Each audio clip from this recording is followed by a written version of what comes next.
रायगड, महाराष्ट्रासह देश विदेशातील ताज्या बातम्या पाहण्यासाठी मॅक्स इंडिया लाईव्ह चॅनलला सबस्क्राईब करा आणि बेल आयकॉन दाबायला विसरू नका.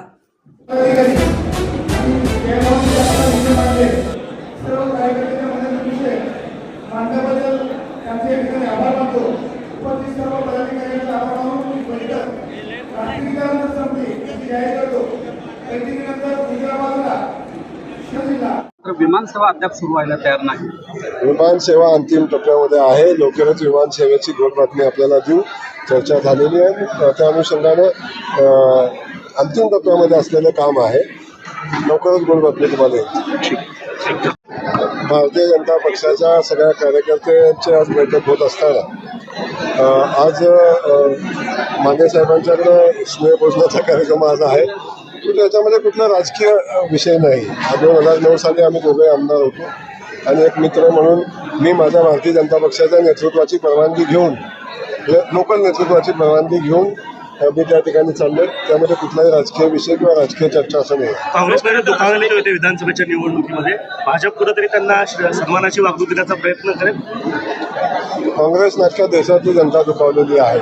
त्या जनतेला सोबत घेण्याचं आणि त्या जनतेच्या सेवा करण्याचं काम भारतीय जनता पक्षाने केलेलं आहे. तीच इथे वेळ काळजी करतो. खरं तर एक महत्त्वाचा विषय असा आहे, बाजार समितीच्या निवडणुका लागलेल्या आहेत, छाननी झालेली आहे. आता 27-28 मतदान आहे. कुठेतरी बाजार समितीची निवडणूक बिनविरोध करण्याचा प्रयत्न आपल्याकडून होतोय का? कारण आपण विरोधी पक्षांच्या नेत्यांना भेटताय, त्यांच्या घरी स्नेह बनवलं जात आहे. मागच्या वेळेस दिलीप मानेंनी विजयकुमार देशमुख यांच्या माध्यमातून, जे खरं तर मंत्री होते आपल्या पक्षाचे, त्यांच्या माध्यमातून पॅनल उभा करून सहकार मंत्री सुभाष देशमुखांना पराभव केला होता. यावेळेस काय एक गोष्ट समजून आपण घेतली पाहिजे की मुळातच मार्केट कमिटीच्या निवडणुकी संदर्भात मला काही जास्तीचं माहिती नाही. काल आपण बघितलं असेल, मागच्या वेळी आलो विजय मालकांच्या घरी मी जेवण केलं, घरी गेलो. मागच्या वेळी सुभाष बापूंच्या घरी जेवण केलं. रात्री सचिन कल्याण सिटी साहेबांच्या घरी जेवण केलं. समाधान दादाकडे अनेकदा माझं जेवण झालेलं आहे आणि आज दिलीप माने साहेबांच्या सोबत आज जेवण करतो. त्याच्यामध्ये फार राजकीय गणित मांडणं आणि त्याचं कयास लावणं मला योग्य वाटत नाही. पण एक मार्केट कमिटीची निवडणूक आमचे स्थानिक नेतृत्व लढत असतं. पक्षीय निवडणूक होत नाही, चिन्हावरची निवडणूक होत नाही. त्याच्या समीकरणाप्रमाणे स्थानिक नेतृत्व निर्णय घेईल आणि त्यामध्ये ज्या ठिकाणी पक्षाची मदत लागेल त्या ठिकाणी नक्की पक्ष म्हणून आम्ही मदत करू. सोलापूर जिल्ह्यामध्ये जे आहे ते 4 गावांमध्ये आता टँकरनं पाणी सुरू झालेलं आहे. दुष्काळाच्या संदर्भात तुम्ही काय बैठकी घ्याल का? नक्की मी अधिकाऱ्यांच्या सोबत आता 2 वाजता माझी बैठक आहे. त्यात अनेक विषयावर आपण चर्चा करणार आहे. या जिल्ह्यातल्या अनेक विकास कामाच्या प्रश्नासंदर्भात आपण बोलणार आहोत. काही प्रश्न प्रलंबित आहेत, काही प्रश्न मार्गी लागलेत, काही अंतिम टप्प्यामध्ये आहेत. या सगळ्याच प्रश्नाचा फॉलोअप आपण घेणार आहे. आणि ते करत असताना आज दुष्काळजन्य परिस्थिती निर्माण होत असताना पाण्याचं नियोजन आपण प्रॉपर करायचा प्रयत्न करतोय. पण याच्या पलीकडे जाऊन ज्या ठिकाणी अगदीच गरज पाण्याची टँकरची आवश्यकता भासेल तिथे नक्की प्रशासनाला तशा सूचना दिल्या जातील आणि दुष्काळ जनतेला त्रास होऊ नये याची काळजी घेतली जाईल. सोलापूरच्या विषयामध्ये काल लोकसभेमध्ये कायदा पारित झाला, मंजूर झाला. आज राज्यसभेत देखील मांडला जातो. मात्र या आंदोलनाची जी सगळी सुरुवात होती महाराष्ट्रात होत असताना ती सोलापुरातून झाली होती.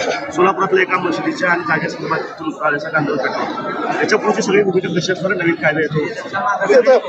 वक्फ बोर्डच्या संदर्भात ज्या सामान्य नागरिकांच्या अडचणी होत्या, सामान्य बांधवांच्या अडचणी होत्या, त्या फक्त सरकार म्हणून किंवा प्रशासन म्हणून नाही आहे, तर समाजाच्या काही अडचणी होत्या, काही जमिनी त्यांच्या जमा झालेल्या होत्या, अनेक प्रश्न होते आणि यासाठी काही कायदे करण्याची आवश्यकता होती.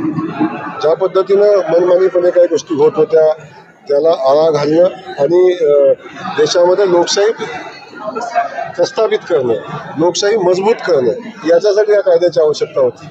आणि मी मनापासून आदरणीय मोदीजींना धन्यवाद देईन, आदरणीय अमितजींना मनापासून धन्यवाद देईन की आपण लोकशाही आणखीन मजबूत करण्यासाठी आपण एक पाऊल पुढे टाकलेला आहे आणि हा कायदा लोकसभेमध्ये मंजूर झालेला आहे, राज्यसभेमध्ये मंजूर होईल आणि जे सामान्य जनतेला अपेक्षित आहे ते होईल. खरं तर सुरुवात मोदी द्यायच्या, दुसरीकडं वक्फचा कायदा आणायचा आणि त्यामुळे अल्पसंख्याक समाजावरती ही कुठेतरी भीती घालण्याचा प्रयत्न अशी टीका विरोधकांनी करत आहोत. विरोधकांना कायम सवय हीच आहे, पण अल्पसंख्याकांच्या मनातली भीती कमी करण्याचं काम मोदीजींनी केलेलं आहे. आपण बघितलं असेल की अल्पसंख्याकांच्या नच अडचण याच्यामध्ये होती. त्यांच्या मनात जी भीती होती बोर्डबद्दल ती भीती कमी करायचं काम केलेलं आहे. त्यामुळे बिलकुल चिंता करू नका, कोणावरही अन्याय होणार नाही.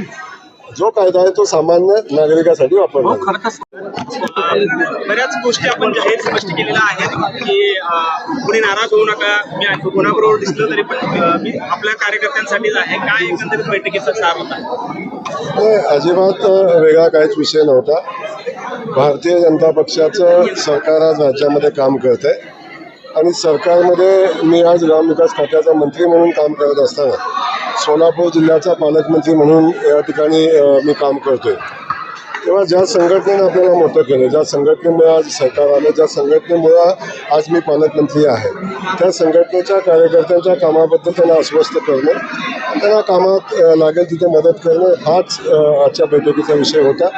आणि त्या अनुषंगानं आजची बैठक झाली. त्यात अनेक संघटनेचे विषय झाले आणि हे करत असताना शेवटी सरकार महायुतीचं आहे, घटक पक्ष आमच्यासोबत आले. हे जरी असलं तरी भारतीय जनता पक्षाची संघटना जिल्ह्यावर आणखीन ताकदीनं वाढली पाहिजे याच्यासाठी प्रयत्न करणं हे आजच्या बैठकीचं खरं तर प्रभाकर देशमुख हे आपले विरोधक आहेत. आज त्यांची चौकशी देखील करण्यात येणार आहे. 17 पोलिसांकडून त्यांची चौकशी होते.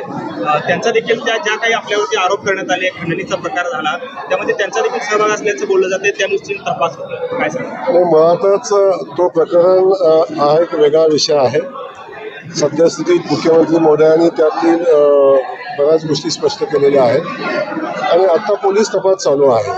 मला बोलण्यासारखं खूप आहे, मी बोलणार आहे, परंतु अजून तपास चालू आहे. पोलिसांना त्यांचा तपास करू द्या, त्यामध्ये जे काय आहे ते बाहेर येऊ द्या आणि ते बाहेर आल्यानंतर मी माझं स्पष्ट मत आणि मला काही गोष्टी मांडायच्या आहेत तेव्हा मी मांडेन.